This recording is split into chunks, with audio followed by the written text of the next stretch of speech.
So because of the actions we've taken to address the Putin price hike, we are in a better place than we were last month. But we expect March CPI headline inflation to be extraordinarily elevated. Well, folks, the White House is finally admitting that inflation is absolutely out of control. Hello, everyone. This is Mr. Obvious, and today on the internet, I want to talk about the inflation. Jen Psaki had another one of her absolutely garbage speeches about how inflation is here and it's going to be bigger than ever, extraordinarily elevated. But it's all Putin's fault. They keep repeating Putin price hike. We know for a fact that inflation is Biden's fault. In fact, in a shocking new poll, half of Americans blame rising gas prices on Democrats and their policies. A new poll shows that a majority of voters are unhappy with how Biden is handling Russia's war in Ukraine. But we're going to talk about this, folks. There's rumors about chemical weapons in Russia, and I just want to go over what the White House is trying to say about inflation. Because, very dark times are coming, and we need to prepare. But before we get into it, remember to smash a like button, subscribe to the channel, hit the bell icon for updates for future content, and if you like videos like this, please share them with your family and friends and on social media. And now, a quick word from our sponsor. Introducing Webull. Webull is a trading app where you can buy and sell stocks and cryptocurrency. Open an account with Webull today, and you will receive 5 free stocks worth all the way up to $9,600.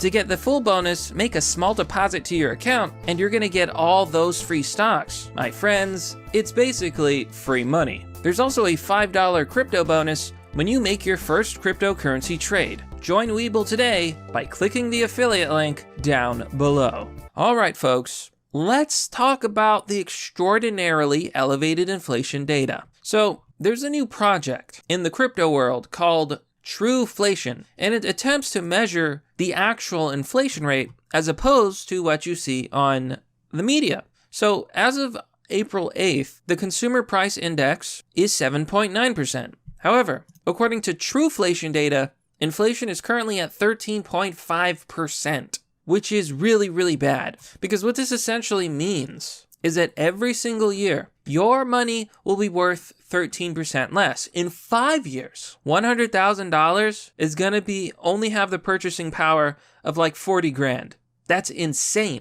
You're going to lose more than half of your money. If groceries cost you $250, they're going to cost you $500. If your house is worth $500K, it's going to be worth $250K. 13.5% inflation in 5 years you're done. You're done. In 10 years? Man, that's bad. That's really, really bad. Now, I want to address the absolute myth and lie that Americans blame Putin for the rising gas prices and inflation. According to a brand new ABC and Ipsos poll, half of Americans blame rising gas prices on Democrats and their policies. So here the story says that a majority of American voters say that Democrats and their policies are at least partially to blame for rising gas prices, according to a new poll on Sunday.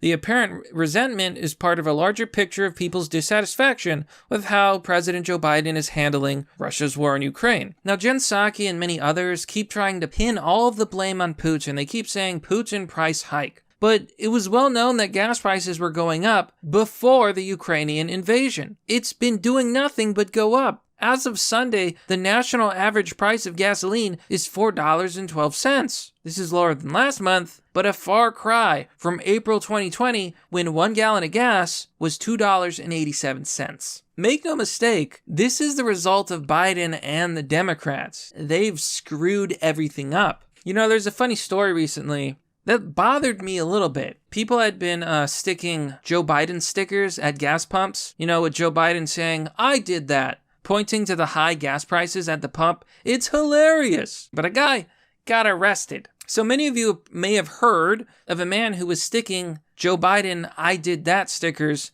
at gas stations, and the man got arrested. This is a Pennsylvania man who was captured on video putting stickers on fuel pumps. The man's name is Thomas Richard Glazwensky, and he was charged with resisting arrest, disorderly conduct, blah, blah, blah, criminal mischief, all these petty crimes. This is ridiculous because people are salty, right?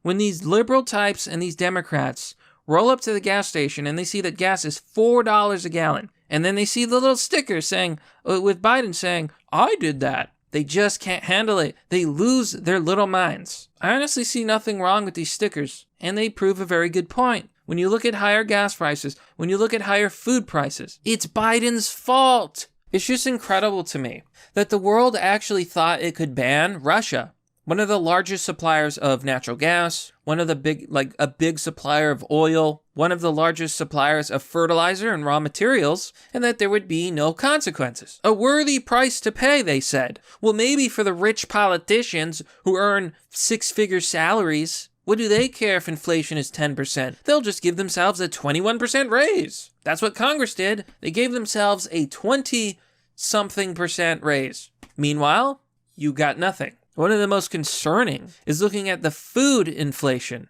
According to True Inflation, year over year, food prices are up 28%. Transportation is up 23.6%. This is 1 year. Where will we be in the next 3 years? Will food now cost double? Now here's the problem. People's salaries are not going to double. If you're earning $50K a year, you're most certainly not going to be earning $100K in a few years. It's just probably not going to happen. This, my friends, is the death of the middle class. It's a financial apocalypse. I'm trying not to be dramatic here, but that's what it is. China's building missile silos.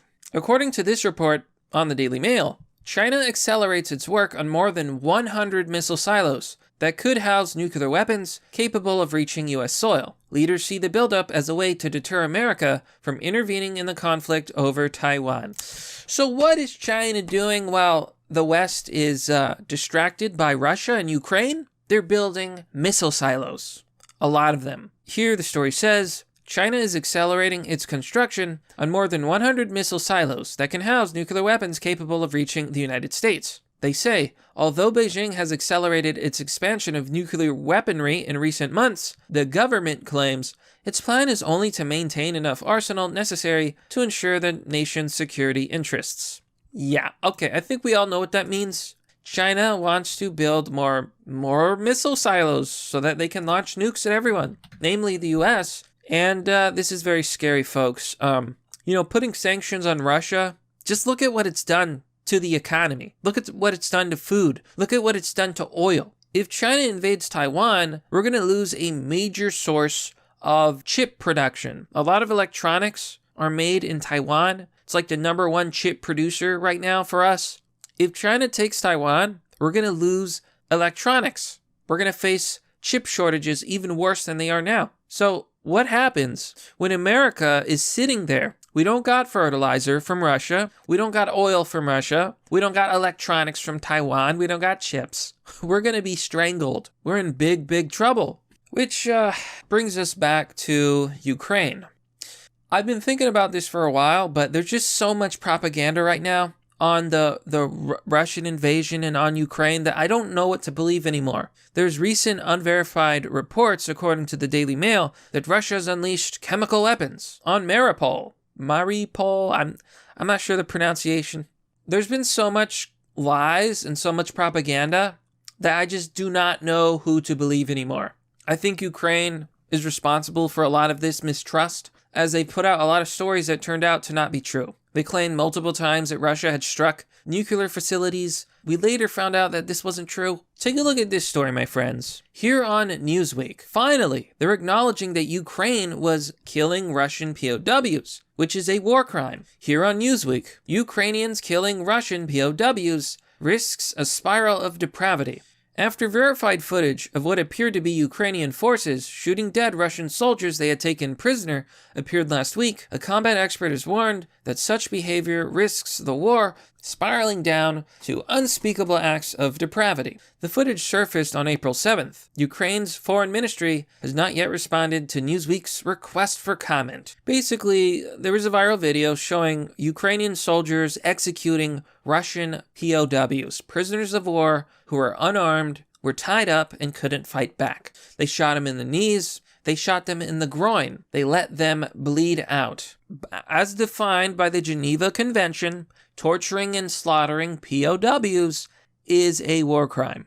I just don't want to hear it anymore. I don't want to hear about Ukraine and the war and blah, blah, blah, and Russians are bad, because it's just all propaganda right now. Ukraine is doing bad things. Russia is doing bad things. That's just how it goes. But that, my friends, is merely the obvious.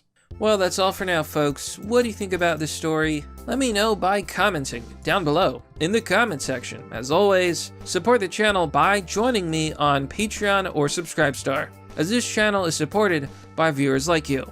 Anyways, that's all for now, folks. I suppose we should do a Ukraine video soon, but right now, I'm just sick of all the propaganda. Have a good day, y'all. See you all next time.